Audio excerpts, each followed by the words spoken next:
కేపాల్ గారిని చూస్తుంటే నాకు నా చిన్నప్పుడు ఒకసారి భీమవరంలో సభ పెడతాయని నాకు తెలుసు. సగం ఆంధ్రప్రదేశ్ అంతా అక్కడ చెప్పుకున్నారు. నిజంగా మళ్ళీ అదే వైభవం కేపాల్ గారికి దేవుడు ఇచ్చేస్తున్నాడు నాకు తెలిసి. ఎందుకంటే దేవుడికి అసాధ్యంగా ఏంటి ఏది లేదు ప్రపంచంలోనే. ఆయన మాట తీరు, ఆయన ప్రవర్తన ఎలా ఉంటుందంటే చాలామందికి మన ఇప్పుడున్న వయసు వాళ్ళకి ఆయన కోసం తెలీదు. ఆయన సభ పెడితే ఎంతమంది జరుగుతారు అనేది. మళ్ళీ ఒక్కసారి ఆయన సభ పెడితే ఎలా ఉంటుంది అనేది ప్రపంచం చూస్తుంది. ఆయన మాట తీరు, ఆయన చేష్టలు కూడా నిజంగా చాలా నిన్న అయితే హైకోర్టులో ఆయన మాట్లాడే విధానం అసలు చాలామంది పాస్టర్లు నిజంగా నోరు మూసుకున్నారు. సరే, చాలామంది పాస్టర్లు మాకు ఎంత పలుకుబడండి, మేము ఎంత అండి, మేము ఏం చేయలేము. అలాంటిది కేపాల్ గారి మీద అందరికి మచ్చేసి వదిలేరు పిచ్చోడని. అలాంటి ఆయన ఇలా ఒక వ్యక్తి కోసం, ఒక పాస్టర్ కోసం ఇలా పోరాటం అనేది ప్రపంచం నిజంగా ప్రతి ఒక్కరు కూడా ఒక ఆదర్శంగా తీసుకోవాలి. ఆయన సపోర్ట్ ఎవరైనా పర్లేదు, ఆయన ఒక్కడు ఏదైనా గెలిచగలడు. ఆయనకు ఆ సత్తా ఉంది, ఆ దేవుడు ఆయనకి ఆ జ్ఞానం ఇచ్చాడు, ఆ ధైర్యం కూడా ఇచ్చాడు.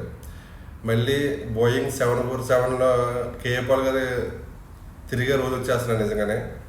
మళ్ళీ ప్రపంచానికి ఒకసారి మళ్ళీ కేపాల్ అంటే చూపించే రోజు వచ్చేసినాయి. ఎందుకంటే ఇప్పుడు నిన్నటితో ఆయన ఏంటనేది చాలామంది మన తెలుగు ప్రజలు ఆయన కోసం ప్రపంచం తెలుసుకున్నా కానీ తెలుగు ప్రజలు తెలుసుకోలేకపోయారు. నిన్న ఒక జరిగిన సంఘటనకి తెలుగు ప్రజలు తెలుసుకున్నారు. హైకోర్టు ఆయన మాట్లాడే విధానం కూడా ఈ రోజుకి రేపటికి వాయిదా ఇచ్చారు. మొత్తం మీద 2 రోజులు వాయిదా ఇచ్చారు. చూద్దాం ఆయన ఏం చేస్తారు అనేది. ఏదేమైనా ఒక విషయంలో ఆయన తప్పు చేయకుండా, తప్పు అంటే 29లో ఆయన ఎంపీ కింద నిలబడకుండా ఏదో ఒక నియోజకవర్గంలో కనీసం ఎమ్మెల్యే కింద నిలబడితే కంపల్సరీ సారి ప్రజలు ఆయనకి కంపల్సరీ గెలిపిస్తారు. ఆయన నిజంగా అసెంబ్లీలో ఆయన ఉంటే కనుక చాలా బాగుంటుంది. ఎంత బాగుంటుంది అంటే ఆయన, ఎందుకంటే ఆయన ఒక పార్టీ కొమ్ము కాయట్లేదు. ఆయన ఇటు ఎన్డీ కూటమి కాదు, ఇటు వైఎస్ఆర్సీపీ కాదు. సరేనా, ఎవరు తప్పు చేత వాళ్ళని ఏకపారేస్తాడు. అలాంటిది అసెంబ్లీలో ఆయన ఉంటే ఎలా ఉంటుంది అనేది మనం ఊహించుకోవాలి. సరేనా, ఆ దేవుడి సిద్ధం ఈసారి కంపల్సరీ ఆయన కనీసం ఎమ్మెల్యే కింద గెలవాలి. తర్వాత దేవుడి మళ్ళీ 747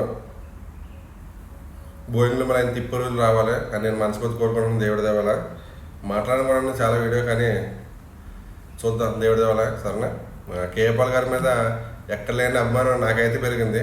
మన వరకు నేను కూడా నవ్వుకునేవాడిని, కానీ ఇప్పుడైతే ఆయన మీద లేనిపోయిన అభిమానం ఆటోమేటిక్గా పెంచుకున్నాను. సిద్ధం దేవుడి దేవాల. దేవుడికి అసాధ్యంగా ఏం లేదు. మళ్ళీ ఆయన ఫ్లైట్లో తిరిగే రోజులు వచ్చేసినాయి కూడా, దగ్గర ఉన్నాయి, చాలా త్వరగా వచ్చేసినాయి.